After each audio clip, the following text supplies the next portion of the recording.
Get out of my bank before I call security." The words tore through the marble silence like a blade of cold steel. Every head in the branch turned. The air froze, thick and sharp. Behind the counter, the branch manager leaned forward, her voice climbing, her finger shaking toward the woman standing at the desk. The woman did not move, her face calm, her eyes unflinching. Two uniformed officers stood near the glass doors, uncertain, waiting for a signal that should never have come. Before we continue, where are you watching from? Drop your city or country in the comments below. And if you believe in dignity and justice, hit like and subscribe. These stories spark change, and we are glad you are here. Now, back to Vanessa. Vanessa Cole, 34 years old, founder and chief executive officer of Cole Holdings, the parent company that had quietly acquired this bank just 3 months ago. Today she came alone, no assistant, no bodyguard, no press. She wore a plain white shirt and jeans. Her hair was tied back simply, not to impress, but to stay out of her way. She carried a single document folder and an expression that said she had seen this before. The manager's tone dripped with authority. "This lounge is for verified clients only," she said into the phone, loud enough for everyone to hear. "We have a potential imposter." A whisper rippled through the lobby. A teller exchanged a look with another staffer. Someone muttered, "She does not look like someone with a business account." Vanessa placed her folder on the counter. "I am here to withdraw corporate funds," she said evenly. "No apology, no plea, just fact." The manager scoffed. "From whose company?" "Mine." That word landed heavy, but no one believed it. A man in a gray suit smirked from the waiting area. "Maybe she wandered in from the street," he said under his breath, loud enough for the echo to betray him. Vanessa's gaze flicked toward him, then back to the manager. "You may verify my account," she said. Her voice was quiet, steady, the kind of calm that does not come from fear, but from knowing exactly who she is. The manager grabbed the ID from the counter as if it were contaminated. "These fakes get better every year," she muttered. She turned to the officers. "Gentlemen, please escort this woman out." One of them hesitated. The other reached for his radio. Vanessa did not flinch. She did not beg. She simply exhaled. The narrator's voice slowed. She had been here before. Not this building, but this moment. At 22, a teller froze her account after her first big commission. At 25, a loan officer called her a risk even after she offered triple the collateral. Same tone, same eyes, same invisible rule about who gets to belong. Now, years later, the same rule stood in front of her wearing a badge and a white shirt. The manager leaned closer, her voice cutting through the static hum of disbelief. "You heard me. Out. Now." Vanessa lifted her head, her voice calm but final. "Funny," she said. "I own it." The words did not shout. They landed. And every sound in the room, every breath, every whisper stopped right there. No one moved. Not the tellers behind their glass booths, not the clients frozen mid-transaction, not even the guards near the entrance. The word "own" hung in the air like electricity. It did not sound like arrogance. It sounded like truth, the kind of truth that bends a room. The branch manager blinked twice, as if the syllables had been an insult. "Excuse me," she said, the edge of her voice trembling now, more from disbelief than anger. Vanessa's reply was even measured. "I said, I own this institution, and you are speaking to me as if I were trespassing inside my own property." A quiet gasp rolled through the waiting line. One of the officers lowered his radio slowly. "Ma'am," he said, careful now, "maybe we should confirm that before—" The manager snapped, "No, she is lying. Look at her." She turned to the crowd for approval that never came. "Does that look like the owner of a bank to you?" Vanessa did not answer the insult. She reached into her folder, withdrew a single printed page, and laid it flat on the marble counter. The corporate seal glimmered faintly under the fluorescent light. The header read Cole Holdings Incorporated. Acquisition confirmation. Her tone did not rise. "You can verify the document, or you can double down on your mistake. Both choices are yours." The younger teller, standing beside the manager, leaned forward to read. Her eyes widened, but she said nothing. Fear and conscience wrestled behind her lips. The man in the gray suit who had mocked her earlier spoke again, softer now. "That cannot be real," he said, though his voice cracked on the last word. Vanessa turned to him, not in anger, but in patience. "You are right. It is not real to you, because you never imagined a black woman could sign the checks you cash." The room exhaled as if struck. The narrator's voice settled over the silence. She did not raise her voice. She raised the temperature of truth until the lies began to melt. The manager's cheeks flushed red. "Security, remove her," she insisted, though the confidence in her tone had fractured. One of the guards stepped forward but hesitated when Vanessa looked at him. It was not a threat. It was recognition. He had seen her once, on a magazine cover, the article about emerging entrepreneurs changing the face of finance. He swallowed hard. "Ma'am, maybe we should—" The manager cut him off again, desperate to regain control. "Do your job," she barked. Vanessa slowly collected the document. "You already did," she said softly. "You showed me exactly how my employees treat people who look like me." Then she pulled out her phone, pressed one button, and spoke clearly. "Carla, initiate verification protocol at branch 42. Effective immediately." A pause. Then a woman's voice through the speaker. "Confirmed, ma'am. Corporate link established. Internal cameras active. Everything you say is now recorded for compliance." The staff froze. Even the lights seemed to flicker. Vanessa looked around the branch one more time. "You wanted proof," she said, her tone calm, deliberate. "You are standing in it." And for the first time, the manager said nothing. The power in her posture collapsed, leaving only silence and the faint hum of a system she no longer controlled. The voice on the phone echoed through the lobby speakers, calm and surgical. "Corporate protocol activated. Branch 42 under live audit. Staff behavior and language logging in real time." Every sound in the bank sharpened. The whisper of air vents. The faint hum of the security cameras turning. The soft click of high heels retreating behind the glass offices. Suddenly, everyone was aware of how loud their breathing was. The branch manager straightened, but her confidence was gone. "You cannot just storm in here and start recording," she said, her voice brittle, cracking under its own false authority. "You do not have the right." Ugh. Vanessa turned slowly toward her, the phone still glowing in her hand. "When you manage a branch that belongs to my company, everything that happens here belongs to me, including your tone." The words landed like quiet thunder. A teller at the far counter whispered to her coworker, "She said my company." The other teller whispered back, "It cannot be true." But neither dared to look up. Vanessa's voice did not rise. It never needed to. "For years, I built this institution on trust, on transparency, on equity. And today, in this very room, you taught me that our training has failed." The manager's hands trembled. "Do not turn this into some social issue," she said sharply. "We follow protocol." Vanessa took one step closer. "Then explain which protocol allows you to humiliate a verified client because she does not fit your picture of wealth." A pause. Nothing. The silence that followed was its own confession. The narrator's voice wove through the stillness. "The quiet after truth is not peace. It is the sound of guilt trying to breathe." At that moment, Carla's voice returned through the phone, clear and steady. "Ma'am, system verification complete. Ownership records confirmed. Summit Bank, majority shareholder. Vanessa Cole, 70, 2% equity." The number hung in the air like a verdict. The officers exchanged glances. The younger one exhaled under his breath, a whisper only his conscience heard. 70, 2%.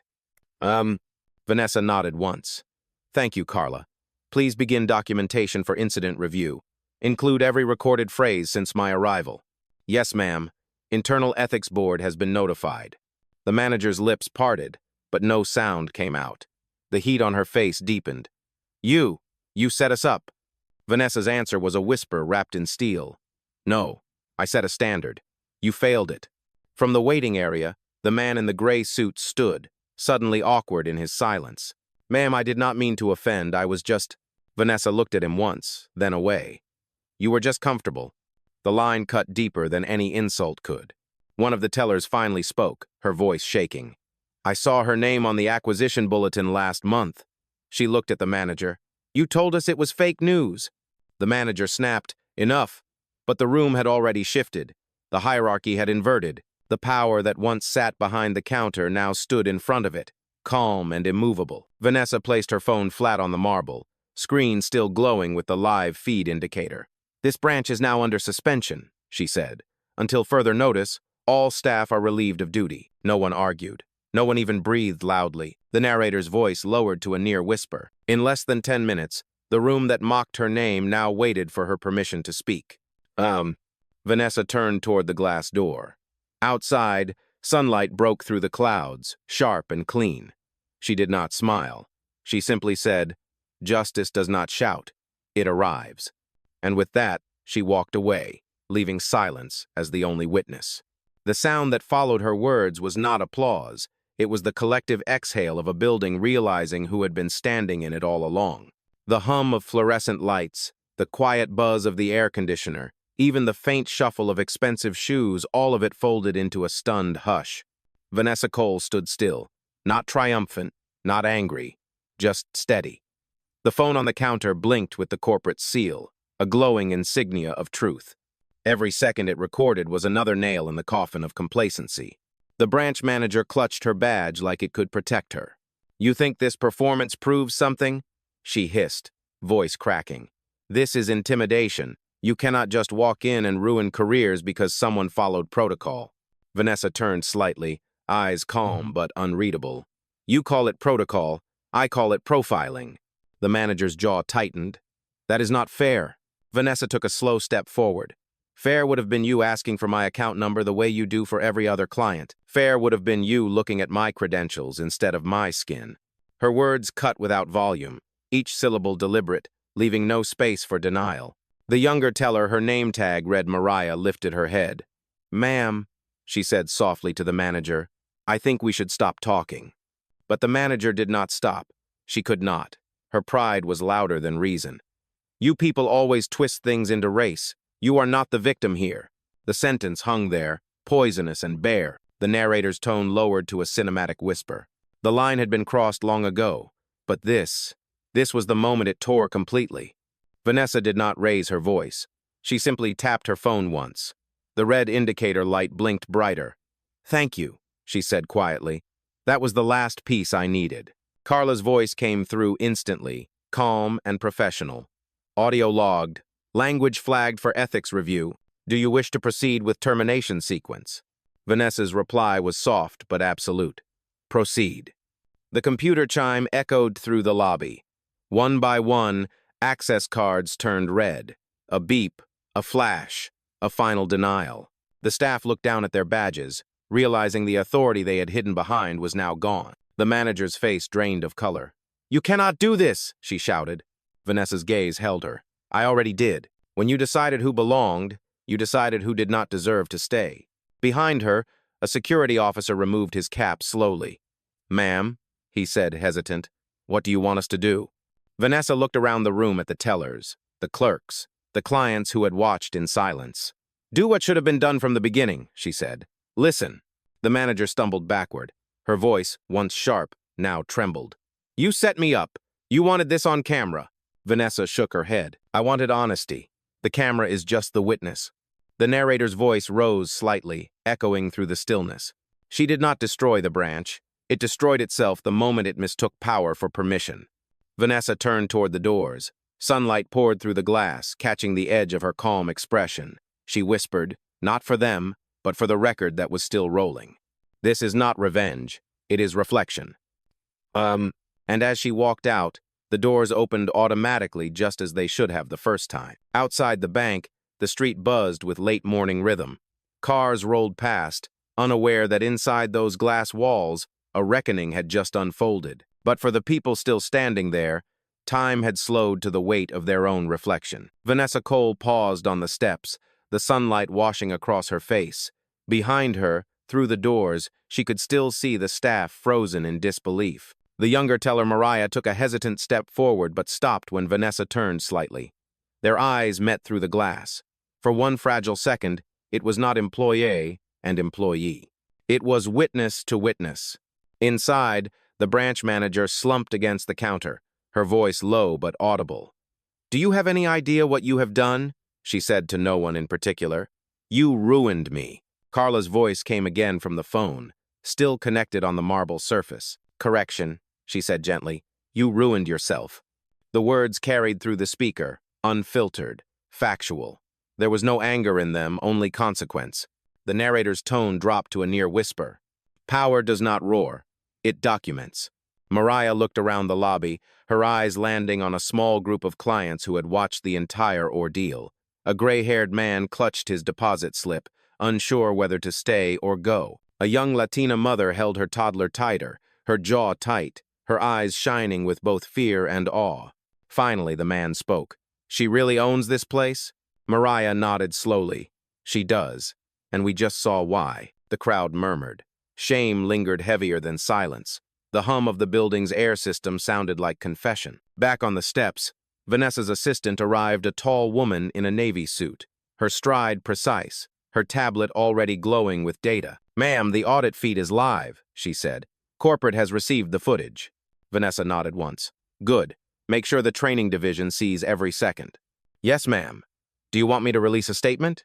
Vanessa looked out toward the street where strangers were moving freely, unaware of what had happened.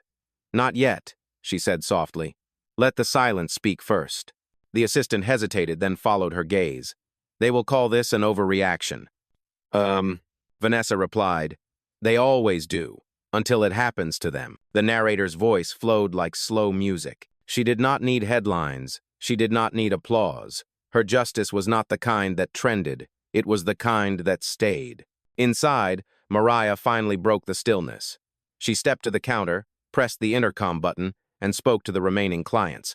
"The branch is temporarily closed," she said. "Corporate compliance will contact you for assistance." Oh, her voice shook, but held steady. Then, as the clients gathered their things, Mariah whispered almost to herself, "Maybe this is how change starts. Quiet, immediate, irreversible." Back outside, Vanessa descended the final step. The wind lifted the corner of her document folder. She caught it effortlessly and looked up toward the building's mirrored logo.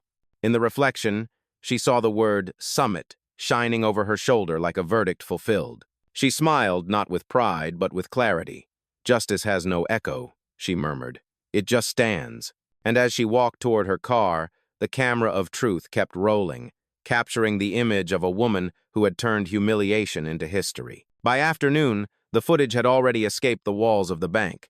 A client who had been waiting near the espresso bar uploaded the first clip. No captions, no edits, just a single sentence written beneath the video. "This is what justice looks like in real time." Within an hour, the post began to spread. Employees from other branches watched the video in silence, recognizing the voice of their own manager, the tone of their own fear. At corporate headquarters, the compliance board replayed every second on a large screen. They did not speak until the end, when the sound of Vanessa's final words, "You call it protocol, I call it profiling," filled the room like a verdict. The narrator's tone settled low and resonant. Some moments do not need headlines. They write themselves into the conscience of a company. Meanwhile, back at Branch 42, the atmosphere had shifted. The same staff who once looked down now looked inward. Mariah sat quietly at her desk, staring at her red access card, deactivated but still warm from her hand. She whispered to herself, "Maybe losing a badge is not the same as losing purpose." Across the lobby, the former manager sat with her face buried in her hands.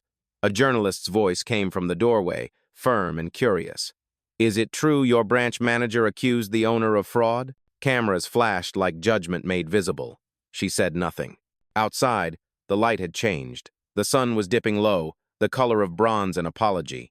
Vanessa's car moved slowly through downtown, her reflection flickering across passing windows. The city was alive, but her mind was still anchored in that marble lobby. Carla's voice came through the car's speaker.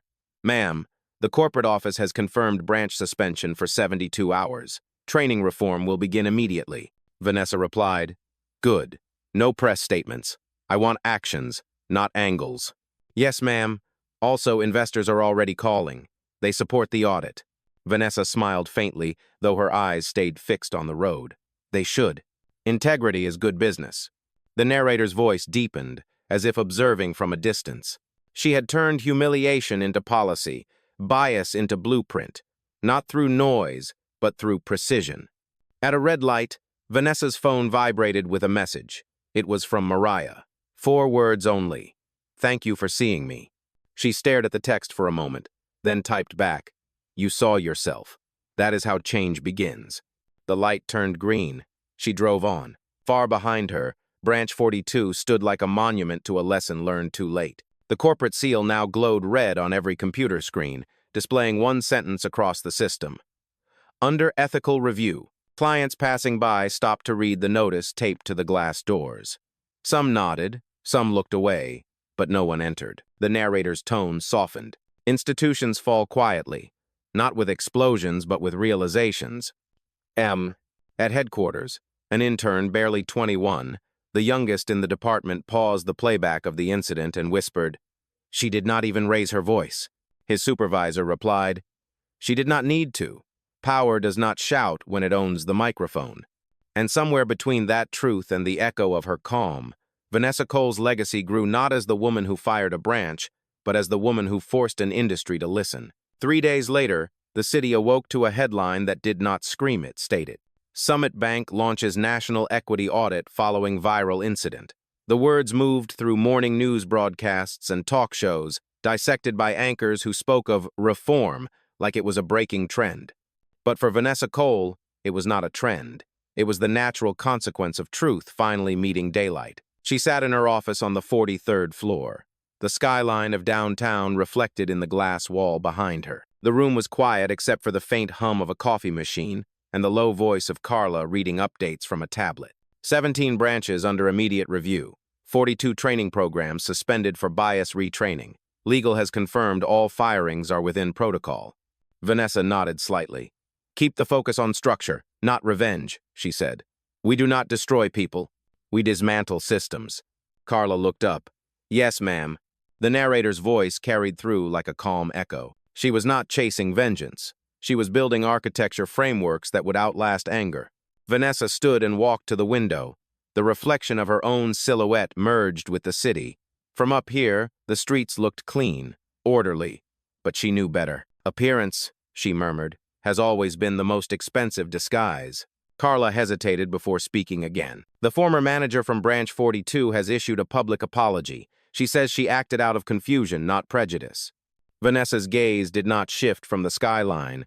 Confusion does not shout across a lobby. It whispers. What she did was policy wearing a human face. There was a long pause. Then Vanessa turned back to her desk. "Schedule a meeting with our diversity board. I want real numbers. Promotions, pay gaps, disciplinary actions, every statistic stripped of excuse." Carla typed quickly. "Understood. You will have the report by morning." Vanessa exhaled slowly, letting the weight settle. "Do you remember what the manager said to me?" "Yes, ma'am. She said you did not belong in that branch." Vanessa nodded. "Then let us make sure no one ever feels that sentence again inside a building with my name on it." The narrator's tone softened, deep as a heartbeat. She was not the first to face humiliation in a marble lobby, but she decided to be the last to walk away without changing the blueprint. A knock at the door interrupted them. It was Mariah. She stood at the threshold, uncertain but resolute. "Miss Cole, I wanted to thank you for not firing everyone." Vanessa gestured for her to enter. "You spoke truth when it mattered. That is employment enough." Mariah's voice wavered.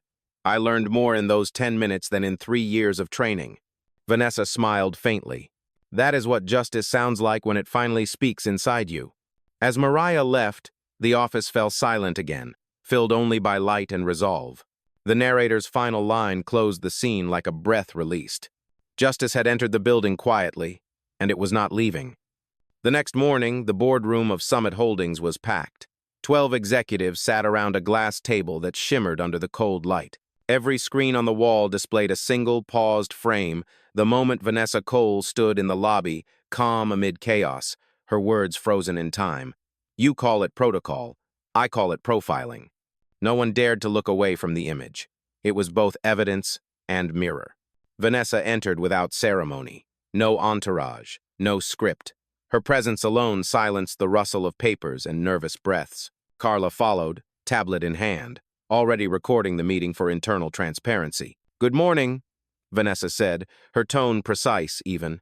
"Before we begin, understand this is not a reprimand. It is a reset." A low murmur spread through the room.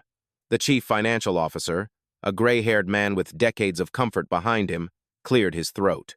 "Miss Cole, we all saw the footage. We agree it was unfortunate, but the public reaction is volatile. Maybe issuing an apology from the institution would..." Vanessa cut in gently. Apology without correction is decoration. The sentence landed like a quiet verdict. She gestured toward the paused image on the screen. This is not a scandal. It is a lesson. And lessons are useless unless they rewrite behavior. Carla tapped her tablet, and new slides appeared: statistics, employee demographics, disciplinary disparities, all laid bare in color-coded graphs. The numbers did not lie, but they trembled under their own exposure. Vanessa began to walk slowly around the table, her voice steady. When I acquired Summit, I promised innovation. Innovation is not just technology, it is accountability. Our systems run smoothly because they are predictable. But bias is predictable too, and that makes it dangerous. The chief operations officer leaned forward. You are saying we punish those who fail the standard? Vanessa shook her head. No, we educate. But education without discomfort is entertainment. I do not fund entertainment. The narrator's voice layered softly above the room. She did not dominate the room by volume, but by gravity. Every sentence pulled the air toward consequence. Vanessa stopped at the head of the table.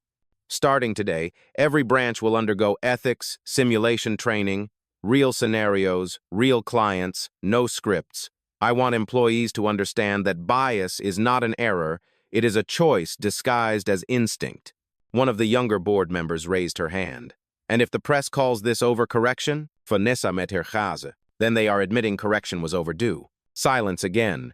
But this time it was respect, not fear. Carla added, Legal has confirmed compliance. Implementation begins next week. Vanessa nodded.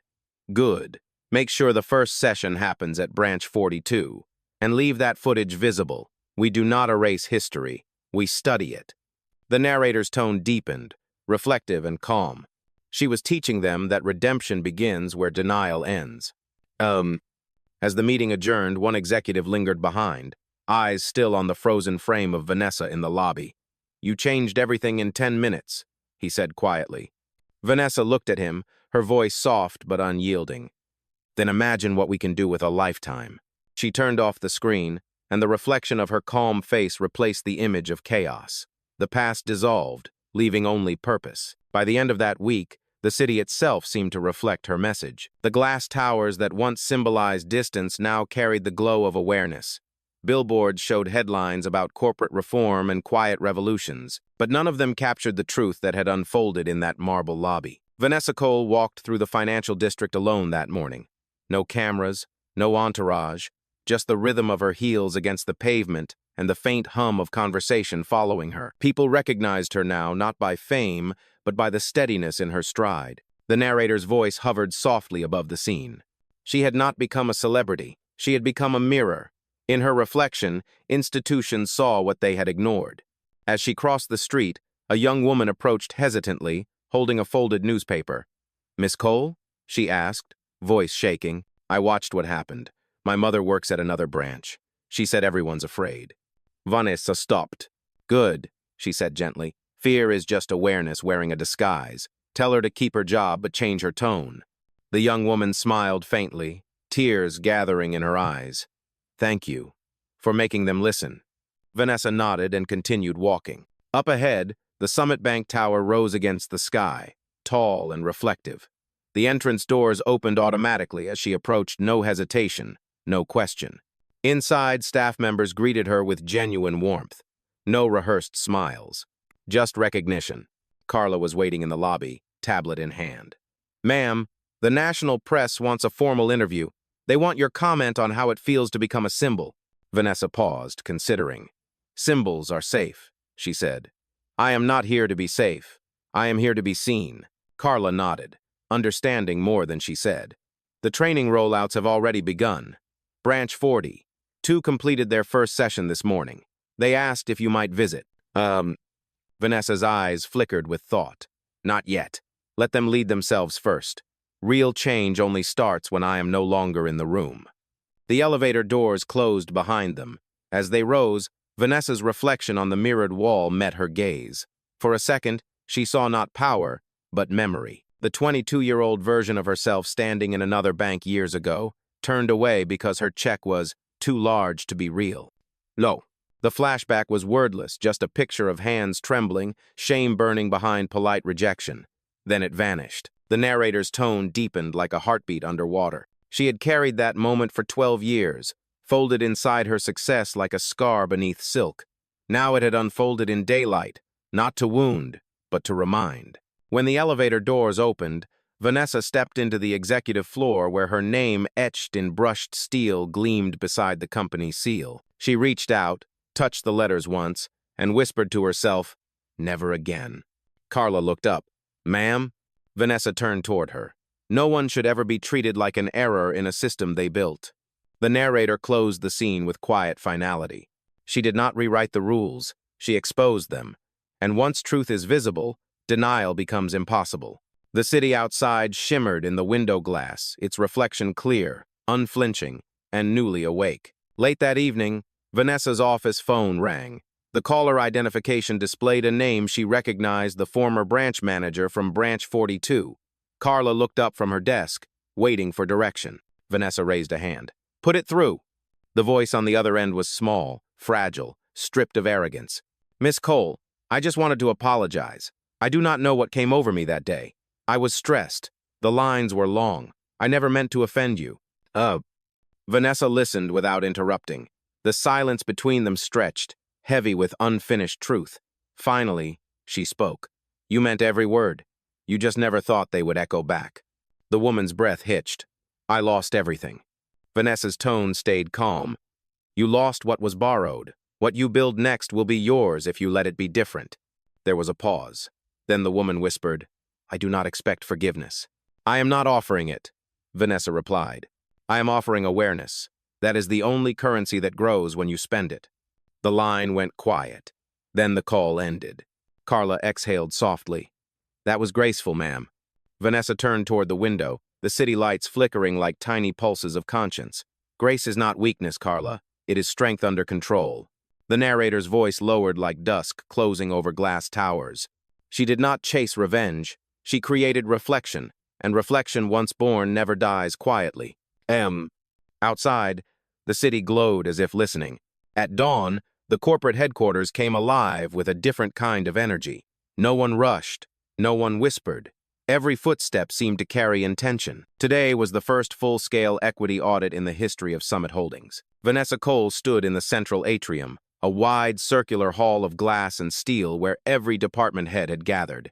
There were no podiums, no speeches, only a single transparent screen showing live data as it appeared. Promotion rates, hiring patterns, disciplinary records. The numbers shifted like a heartbeat under scrutiny. Carla stood beside her, tablet ready. "All branches connected, ma'am. Independent observers logged in. The system is fully transparent." Vanessa nodded once. "Begin." As the data scrolled, murmurs rippled through the room. Bias was not theoretical anymore. It was mathematical.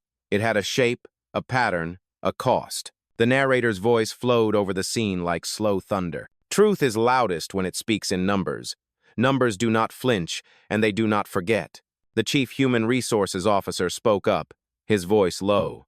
"These disparities, we never saw them presented like this." Vanessa's gaze was steady. "You saw them every day, you just chose not to name them." The silence that followed was not defensive, it was awakening. For the first time, the hierarchy itself looked fragile. Carla displayed another chart, color-coded in shades of equity and absence. "Here are the statistics after the first week of retraining," she said. "Bias reports have decreased by 37%. Employee satisfaction has risen by 21%. Vanessa allowed herself a quiet breath. "That is a start. Not a solution, but a start."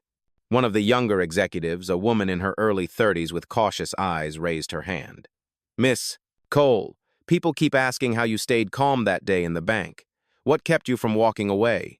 Vanessa looked up at the massive screen where her own recorded face stood frozen mid-sentence from the footage that had changed everything. "Because walking away was never an option," she said. "I was not fighting for entry, I was fighting for evidence." The narrator's tone deepened, resonant and reflective. She had turned humiliation into infrastructure. The system that once erased her now reported to her. An assistant approached quietly and handed Vanessa a small envelope, handwritten, unusual in this digital place. She opened it slowly. Inside was a short note in looping pen strokes. "Thank you for firing me." I finally saw myself. It was unsigned, but Vanessa knew. Carla saw her expression soften. From the former manager? Vanessa folded the paper. From someone learning how to begin again. She looked around the hall. Every person in this room is here because they have power, she said. From now on, that word will mean responsibility first, privilege second. No one applauded. They did not need to. The narrator's closing voice was calm, almost reverent. She did not demand respect. She defined it. As the screen dimmed and the reflection of the city appeared across its glass surface, Vanessa's figure merged with it, woman and skyline, justice and structure until they were indistinguishable. Night returned to the city, calm and deliberate.